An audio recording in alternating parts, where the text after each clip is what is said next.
اور مولانا سید سجاد کی زندگی بڑی مختلف ہے باقی ائمہ سے، اس لیے کہ باقی ائمہ وہ تھے کہ جنہیں تبلیغ کا موقع ملا ہے، ہدایت کا موقع ملا ہے، انہیں ممبر نصیب ہوا ہے، انہیں محراب ملی ہے، لیکن سید سجاد وہ ہیں جو گل و زنجیر کے اندر، جو ہتھکڑیوں بیڑیوں کے اندر ہیں، اور اس کے بعد بھی جب مدینہ پہنچ جاتے ہیں اور آزاد ہو جاتے ہیں تب بھی مولا کی نگرانی کی جا رہی ہے کہ کوئی ایسا کام نہ کریں کہ جو حکومت کے خلاف، سخت نگرانی ہے۔ چھڑے سرکار حضرت امام جعفر صادق علیہ السلام ارشاد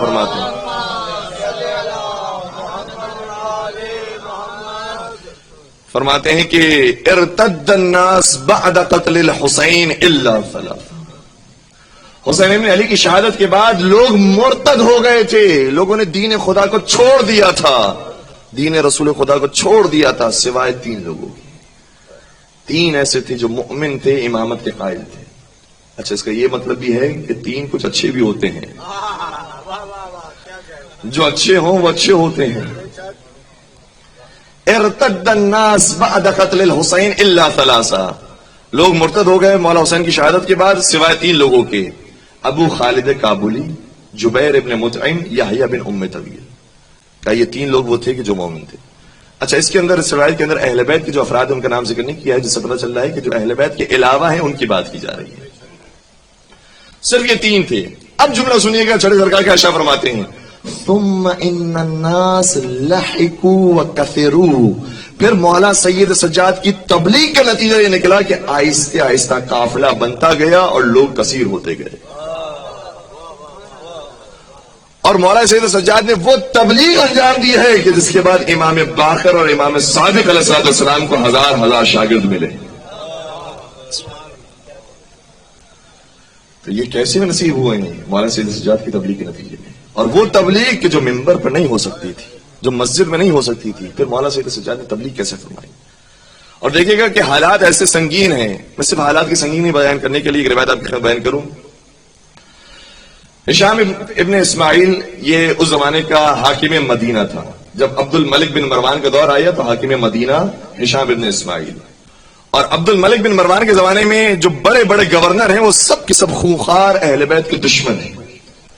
اس میں سے ایک بڑا نام حجاج ابن یوسف کا، ملعون کا۔ حجاج ابن یوسف عراق کا گورنر تھا، محلب نامی شخص خراسان کا گورنر ہے، اور حجاز کا گورنر ہشام ابن اسماعیل۔ توجہ فرمائیے گا کہ حضرت سید سجاد کے لیے کتنی مشکل ہے تبلیغ کرنا۔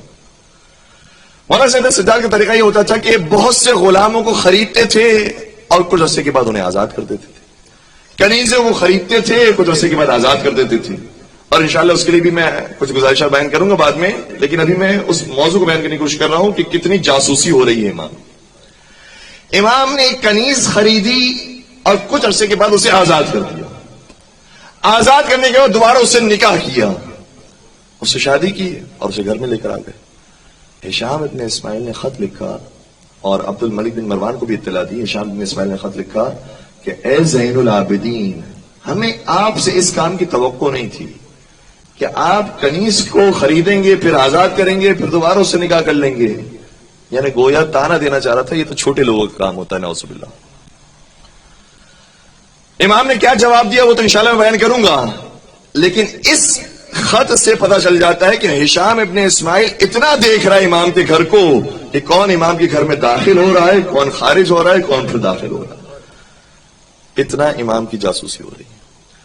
اور امام نے پھر جواب دیا، امام نے فرمایا وہ دور جاہلیت تھا کہ جب کنیز اور آزاد کے اندر فرق ہوا کرتا تھا، لیکن جب ہمارے رسول دین اسلام کو لے کر آ گئے ہیں تو انہوں نے آزاد اور غلام کا فرق مٹا دیا۔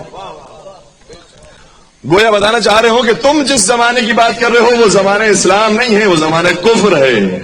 تمہارے ذہن میں ابھی بھی کفریات موجود ہیں، تمہارے ذہن میں ابھی بھی زمانے جاہلیت کی باتیں موجود ہیں، اور ہم اسلام پیش کرتے ہیں تمہارے سامنے۔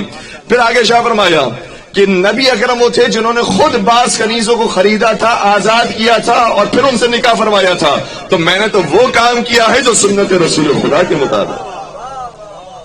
نعرہ تکبیر، نعرہ رسالت، یا رسول اللہ، نعرہ حیدری، یا علی، بر محمد و آل محمد صلوات۔ اللہم صلی علی محمد وآل محمد وعجل فرجہم.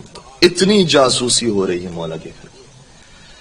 اور جو میں نے بات بیان کرنے کی کوشش کر رہا تھا کہ کنیزوں کو خریدا کیوں، غلاموں کو خریدا کیوں، اس کے بارے میں آج محققین انکشاف کر رہے ہیں کہ سید سجاد نے کیا تبلیغ انجام دی.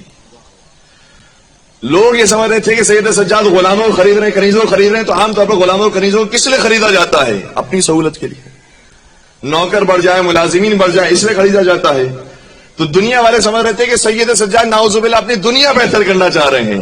انہیں نہیں معلوم تھا کہ جو 1 سال تک مولا سید سجاد کے گھر میں غلام یا کنیز بن کر رہے گا اور پھر آزاد ہوگا تو پھر وہ عام غلام نہیں رہے گا، وہ مبلغ سید سجاد بن جائے گا. اور کتنی ہی روایتیں موجود ہیں کہ جس میں مولا سید سجاد نے غلاموں کنیزوں کو خریدا اور اس کے بعد آزاد کر دیا. لوگوں کے لیے بڑی تعجب کی بات تھی. یہ خریدتے ہیں، بدل دیتے ہیں، تبدیل کرتے ہیں، تو یہ تو واقعاً کوئی دنیا پرست آدمی ہے کہ جو ہر تھوڑے دنوں کے بعد، ہر تھوڑے مہینوں کے بعد غلاموں کو تبدیل کر دیتا ہے. انہیں پتہ ہی نہیں ہے کہ جو اس در سے سید سجاد سے فارغ ہو جاتا تھا اسے آزاد کر دیتے تھے.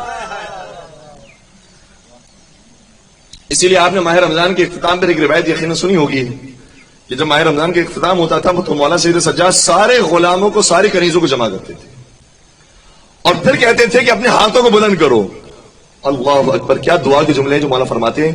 کہتے ہیں کہ یہ اس طریقے سے تم دعا مانگو کہ پروردگارا، جس طریقے سے ہمارے آقا سید سجاد نے ہمیں آزاد کر دیا ہے تو سید سجاد کو بھی آزاد فرما دے. اللہ، یہ ہر سال پیش آتا تھا معاملہ، کنٹینیوسلی ہے. ہر سال شب عید الفطر غلاموں کو، کنیزوں کو آزاد کر دیا جاتا ہے.